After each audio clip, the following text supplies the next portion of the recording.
Topik pertama adalah menyusui saat bencana, cegah penyakit bayi dan anak di pengungsian. Nah, seperti kita tahu bahwa semua mamalia itu, semua bayi ditakdirkan untuk disusui. Nah, sesuai dengan standar emas pemberian makanan pada bayi dan anak menurut WHO ada 4, yaitu yang pertama adalah inisiasi menyusui dini 30 menit pasca lahir sampai 1 jam, kemudian menyusui eksklusif 0 sampai 6 bulan pertama kehidupan, kemudian pemberian makanan pendamping ASI mulai usia 6 bulan, dan teruskan pemberian ASI sampai anak berumur 2 tahun atau lebih. Mengapa kita harus menyusui? Karena mensuplai zat kekebalan tubuh. Komposisinya yang selalu berubah, ada enzim, faktor pertumbuhan, hormon, sel hidup, agen-agen kekebalan, pelindung dari infeksi, untuk pertumbuhan, mudah diserap dan dimanfaatkan, serta dapat mencegah alergi. Ini adalah perbedaan komposisi dari susu formula dan ASI. Sebagaimana kita tahu bahwa susu formula itu idenya itu adalah pada Perang Dunia itu anak-anak banyak kehilangan ibu, sehingga diupayakan agar menciptakan suatu nutrisi yang berusaha agar bisa menyerupai ASI. Namun di lapangan karena iklan dari susu formula itu sangat gencar, sedangkan iklan untuk menyusui itu sangat sedikit, sehingga saat ini kadang mispersepsi, dianggap susu formula memiliki kandungan yang lebih banyak dan lebih lengkap, padahal ASI lah yang paling lengkap. Di ASI itu ada enzim, ada faktor pertumbuhan, ada anti parasit, anti alergi, antivirus, hormon, antibodi, dan yang terakhir adalah ada anti kanker, ya, atau HAMLET. Dengan menyusui itu akan menurunkan berbagai macam penyakit. Itu adalah kematian bayi mendadak, infeksi saluran nafas bawah akut, kemudian penyakit dari gastrointestinal, diabetes, leukemia, obesitas, penyakit kulit, dan infeksi telinga. Sedangkan untuk ibu itu akan menurunkan risiko dari kanker payudara, kemudian kanker ovarium, dan penyakit jantung. Dan yang paling penting adalah untuk lingkungan kita itu tidak adanya polusi ya yang dihasilkan dari produksi, packaging, dan juga persiapan dari susu formula. Berikut adalah 21 bahaya dari penggunaan susu formula yang harus kita tahu, bahwa akan meningkatkan risiko asma, alergi, infeksi telinga, tekanan darah tinggi, infeksi pernafasan, kemudian menurunkan IQ, obesitas, anemia, diabetes, dan lain sebagainya. Kemudian pada ibu ini yang dapat beresiko apabila bayi diberikan susu formula. Nah, apalagi yang perlu kita ketahui, terutama saat keadaan bencana, adalah apabila diberikan susu formula dan juga digunakan botol, itu botol susu akan sulit dibersihkan dan mudah tercemar oleh bakteri, apalagi pada bagian dot dari botol. Kemudian tidak mengandung zat kekebalan, mahal, perlu peralatan banyak, dan risiko besar untuk terjadinya alergi. Ini adalah perbandingan kandungan dari ASI, susu formula, dan susu sapi. Untuk susu ASI itu adalah sudah diciptakan dengan jumlah yang sangat tepat dan mudah untuk dicerna. Kemudian terdapat lemak yang dibutuhkan dan adanya enzim lipase yang akan mendigesti dari lemak.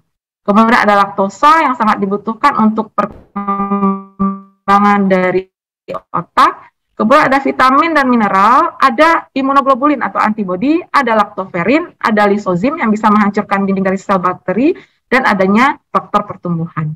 Sedangkan pada susu sapi dan susu formula semuanya diupayakan agar bisa mirip dengan ASI. Namun tidak bisa ya. Terutama pada susu formula itu adalah kualitasnya sama saja dengan susu sapi, itu adalah sulit untuk dicerna oleh bayi. Ini adalah perbandingan apabila susu ibu itu yang fresh, kemudian susu ibu yang sudah disimpan di kulkas dan dipasteurisasi, kemudian susu formula dan spesial formula. Dapat kita lihat di sini untuk faktor anti kuman, antibakteri, antivirus. Di sini faktornya masih ada walaupun sudah disimpan di kulkas atau sudah dibekukan. Sedangkan pada susu formula itu 0 di sini.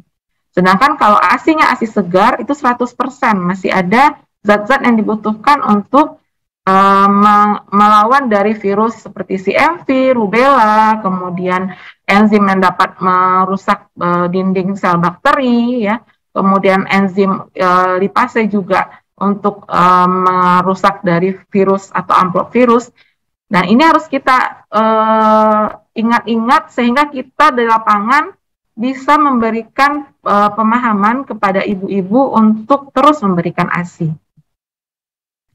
Kemudian ASI melindungi bayi dari penyakit akut dan kronis, baik saluran pencernaan, saluran pernafasan, saluran kemih, kanker, obesitas, diabetes, kemudian respon yang kurang memadai terhadap imunisasi, dan kematian bayi mendadak.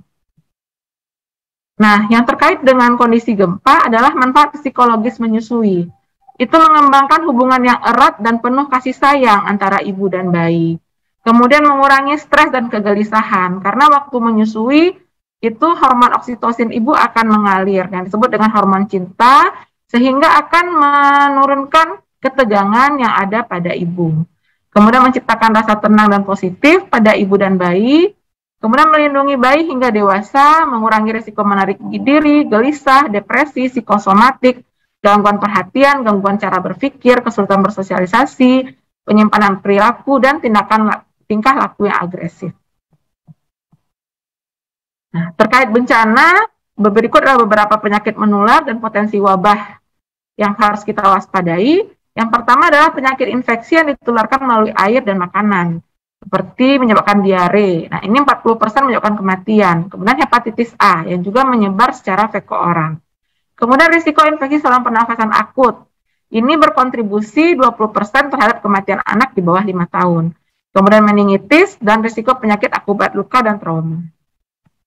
Nah, untuk diare itu karena berhubungan dengan sumber air yang tercemar. Bisa jadi terkontaminasi oleh tinja karena kita tidak saat bencana itu MCK-nya masih terbatas, kontaminasi selama transport dan penyimpanan. Kemudian tempat air yang terbatas, kelangkaan sabun sehingga untuk menyiapkan makanan mencuci tangannya itu susah. Kemudian makanan terkontaminasi oleh bakteri dan virus. Beberapa penelitian menyatakan bahwa anak yang tidak disusui dan hidup di daerah yang rawan penyakit dan lingkungan tidak higienis memiliki risiko 6-25 kali lebih tinggi untuk meninggal karena diare dibandingkan dengan anak yang disusui. Kemudian ISPA, karena kepadatan pengungsi, banyak bakteri dan virus yang berada di dalam suatu tenda, ventilasi yang buruk, ditambah dengan nutrisi yang juga buruk selama fase-fase awal, nah itu akan meningkatkan kejadian ISPA. Terutama nanti setelah 2 minggu pasca bencana, itu penyakit ISPA biasanya akan lebih meningkat lagi. Kemudian penyakit meningitis karena kepadatan pengungsi. Nah, waktu tsunami di Aceh dan gempa di Aceh itu ditemukan kasus meningitis ya. Dan di Pakistan juga ditemukan penyakit meningitis. Karena kepadatan dari pengungsi yang berada di tenda dengan sirkulasi yang tidak baik. Menyusui bayi secara eksklusif sangat menguntungkan. Selain tadi dia mengandung berbagai zat antibodi terhadap kekebalan tubuh bayi, itu juga aman produksinya dan terjamin. Selagi ibunya ada, ASI-nya akan ada. Kemudian tidak terpajan dari air yang terkontaminasi dan parasit yang dapat menyebabkan penyakit. Saat bencana, ASI merupakan satu-satunya jenis makanan bayi dan anak yang aman dan masih dapat terus tersedia selama ibunya masih ada. Sehingga diperlukan langkah-langkah yang tepat agar pemberian ASI atau proses menyusui tetap terjaga berkelanjutan, serta bayi dan anak mendapat asupan makanan yang optimal. Rasa aman dan hangat yang didapatkan dengan menyusui merupakan hal penting bagi ibu dan bayi dalam situasi yang kacau yang ditimbulkan oleh suatu bencana. Risiko yang disebabkan oleh pemberian makanan dengan botol dan susu formula meningkat secara dramatis pada keadaan ini karena higien yang buruk, populasi yang padat penduduk, terbatasnya air dan sumber energi. Kemudian ada lagi mitos-mitos yang paling sering saat bencana, bahwa stres bisa menyebabkan ASI kering, padahal selama ibunya masih menyusui, ibu akan terus tetap bisa menyusui karena isapan bayilah yang akan merangsang pembentukan ASI, diproduksi ASI di payudara ibu. Kemudian ibu dengan kurang gizi tidak mampu menyusui, bahwa ibu yang kurang gizi kurang sekalipun akan tetap menghasilkan ASI yang berkualitas. Nah, itulah mungkin yang sudah dianugerahkan oleh Allah bahwa ASI itu memang nutrisi yang paling utama, walaupun ibunya gizi kurang. Kemudian bayi dengan diare membutuhkan air atau teh. Karena ASI itu sebenarnya komposisi utamanya adalah air, sehingga pada saat diare, ASI diberikan pada bayi sudah cukup, tidak perlu diberikan air atau teh. Kemudian sekali berhenti menyusu, tidak dapat menyusu lagi. Nah, ini bisa dibuktikan pada gempa-gempa yang kondisi bencana yang sangat panjang, ternyata banyak ibu-ibu yang sudah berhenti menyusui dapat relaksasi, dapat menyusui kembali dengan bantuan dari konselor dan konseling menyusui selama bencana. Kemudian pemberian makanan dan minuman pengganti ASI atau susu formula dan makanan cairan lainnya merupakan tindakan yang diperlukan saat bencana. Ketika bantuan datang, ibu-ibu berpikir bahwa ini harus kita coba, ini harus kita pakai. Nah, itu adalah mitos yang harus kita hindari atau kita tangkal di masyarakat dalam kondisi bencana. Selanjutnya perlu kita ketahui adalah bagaimana dampak masa panjangnya apabila saat bencana ini bayi-bayi kita yang sebelumnya menyusu, kemudian dia terpapar dengan susu formula. Nah, ini adalah perbandingan harga dari beberapa susu formula, dari yang paling murah hingga yang paling mahal. Apabila seluruh bayi diberikan ASI eksklusif, itu kita sebenarnya sudah menghemat devisa negara dan masyarakat juga berhemat. Daya formula nanti per bulan ini sekitar 400.000 dan selama 2 tahun sekitar 9.600.000. Nah, bisa kita bayangkan nanti pasca bencana apabila bayi-bayi itu nanti ternyata mengkonsumsi susu formula dan ASI ibunya berkurang kalau bayinya tidak menyusu lagi ke ibunya, maka itu akan beresiko juga mempengaruhi ekonomi dari masyarakat. Inilah efek jangka pendek dan jangka panjang. Jangka pendeknya adalah nanti susu formulanya akan diencerkan karena ketidakmampuan ekonomi. Jangka singkatnya akan muncul diare, dan jangka panjangnya adalah kalori yang dibutuhkan itu tidak cukup, sehingga nanti anak-anak kita di Pasaman dan Pasaman Barat itu akan lebih berisiko terhadap terjadinya stunting. Berikut adalah foto legendaris yang dipublikasikan tahun 1991 oleh UNICEF. Seorang ibu di Islamabad yang sedang menyusui sepasang anak kembarnya. Bedanya, anak yang bayi laki-lakinya yang di sebelah sini disusui karena perbedaan gender di sana masih berlaku. Sedangkan anak yang perempuan itu hanya diberikan susu formula dari susu botol. Sedangkan secara ekonomi dia tidak mampu. Nah, sehari setelah pengambilan foto ini, bayi perempuan ini meninggal.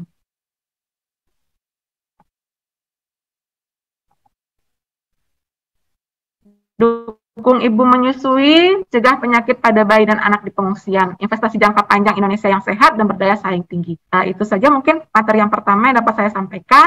Semoga bermanfaat. Wabillahi taufiq wal hidayah. Wassalamualaikum warahmatullahi wabarakatuh.